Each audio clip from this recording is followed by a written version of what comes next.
Welcome to the video. Today we're looking at the Object 430, the tier 9 Russian medium tank that leads to the Object 430U, and you might be noticing this tank is already eliteed because I actually finished the grind on this thing earlier today and I now have the 430U unlocked and in my garage.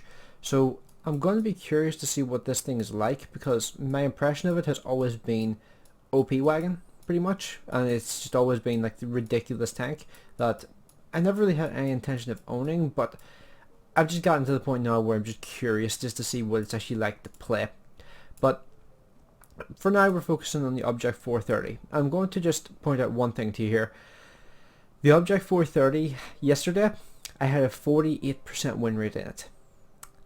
That just shows you how much better I've been playing it today because I'm not tired.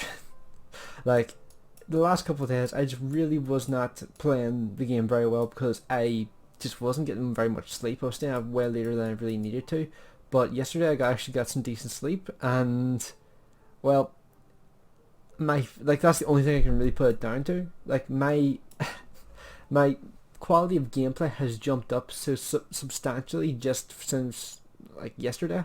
But on the screen, just in the first minute of this game, I'm probably going to put on the screen like me unlocking the Object 430U and putting the skin stuff on it. Just so you can see what that looked like. And also I actually ended up getting 3 drops for the Object 430U, like to make the unlocking cost cheaper, and I used 1 myself just to round it off to 4. So I managed to get the Object 430U for like 80,000 XP less than it would normally cost, which was pretty sweet, as you can probably imagine. So it made the grind about a third shorter than it normally would be. Now I'm going to be honest, initially when Wargaming introduced that blueprint system, I immediately thought this system was the catch, but there is literally no catch to it. So it just makes things easier to grind through and just easier to get through. There's no real disadvantage to that system, and I didn't really make any sort of opinion on it whenever it came out because I just didn't really know very much to really say anything about it. But effectively it just allowed them to add in like little like sort of like bonuses whenever you play a certain number of games. You get like a little bonus in the form of like maybe some consumables, and you also get some blueprints. And there's been no real downside to that system being implemented as far as I can tell. Like it's literally just had positive impacts, which is pretty cool in my opinion.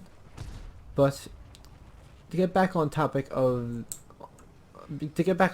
the game, we can see here that there's actually quite a few vehicles that have actually been spotted taking the short route into the town, which is odd to see because that doesn't usually happen very often in the game now.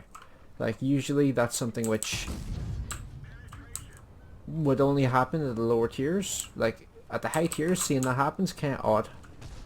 But we've managed to remove one of their most dangerous vehicles, the EBR-75, very early on, which is very nice for us. And if we can catch these guys out in the open, like that VK-100 has gotten absolutely pummeled, and the Progito has actually fallen back because I think he has seen the way the tides are going here. Wait, where's this guy at? Is it just me, or was he not rendered there for a second? I'm really sure I looked exactly where that guy was and just didn't see him. But that's 2 shots into him, so we've taken off the majority of his health. But of course now the tier 9s are showing up. Let's just get into a position where the Renegade can't get free shots into me. I don't think the Scorpion or anything that should really get shots at me either from where I am, but just to be safe I should probably position myself around about here and try to chip away at their health just over time. But that Jagdtiger, hopefully people are able to get some shots into him, because that thing there's going to be a massive pain in the ass to deal with if we don't do some damage to him now. Like that was a Jagdtiger actually shot me there now. Apparent AP rounds, which is nice to see. But that's the Renegade dealt with. See, they actually have a lot of vehicles here. It's just that they didn't get to the town, which has left them really exposed and really in the open. And that Jagdtiger's hammering me. So I'm going to let my team kind of just push forward a little bit here while I kind of wait for the Jagdtiger to shoot someone else, because it's not exactly fun getting whacked by a Jagdtiger. That was probably a Scorpion, but Go and look for a shot on this guy. Hit the worst possible place I could have hit him. But the Vegito is definitely run the way now. He is getting the hell out of here. But I think I did a decent job there just leading the charge there on that flank. Now, this is a bit of a biased sort of bit of gameplay because I am in a top tier game against tier 8s. So, the tank is always going to do well in matchmaking like this. There's not very many vehicles that are top tier that aren't going to do well whenever they are top tier. So, this is a bit biased towards the Object 430, but for the most part, wow, that guy, how is that guy not dead? That was bizarre. That guy survived way longer than he really should have. But it's always going to do well on matchmaking like this. But I think I might try one more game after this here, just do a separate video and see what, just so I can show you what this thing can do whenever it's bottom tier as well. Because I've actually gone 1-on-1 with Object 430Us in this thing and come very, very close to winning. And considering that thing has more health, more alpha damage, it has the majority of the advantages because its armor is better as well. Like, it's pretty impressive that this thing is actually able to do that. Like, I know it has a faster reload and lower alpha damage, which allows it to have that faster reload, but it's still fairly impressive that it's able to manage that in the first place. And yeah, there was no way in hell I was going to get another shot off of that guy. But I guess that's probably around about 3,500 damage I did in that game. Might have gotten another shot in as well, but I think it was around about 3,500 damage that I did there. But maybe 3,400.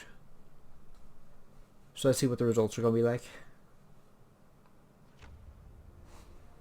Oh wow, I did a mission. Don't know what mission that was, but cool to have it done, I guess. I keep doing these missions by accident, just completely by accident, but yeah, that wasn't too bad. I think that was second highest damage in that game. Although that convoy got a very low amount of damage considering he, or no, not very low amount of damage, very low amount of XP considering the amount of damage he did, but he was probably sitting in the background the majority of the time there. But I'm actually very curious, what was that mission for? Ah, right. Kind of surprised I hadn't done that before, but I'll take it. Also, kind of proves the meme of the Russian accuracy, considering this thing's base accuracy is 0.42 and killed 2 vehicles from over 300 meters. Seems legit. But overall, this thing here, even though I think it was nerfed a while back, still actually a surprisingly solid vehicle. Like, I only ever played it after it got nerfed, so I don't know what it was like before it got nerfed, but still seems like a very solid vehicle. Like, I've not really had too much in terms of problems with the gun handling or anything like that. It just seems to handle nicely. There's not really any massive downsides to it. So I can see why people go for this thing here as one of their first, like, tier 10 lines, because it's just such a convenient vehicle to play.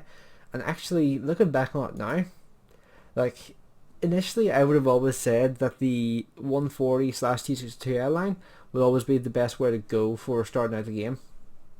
But now that I've played this thing here, I still think the T54 is better.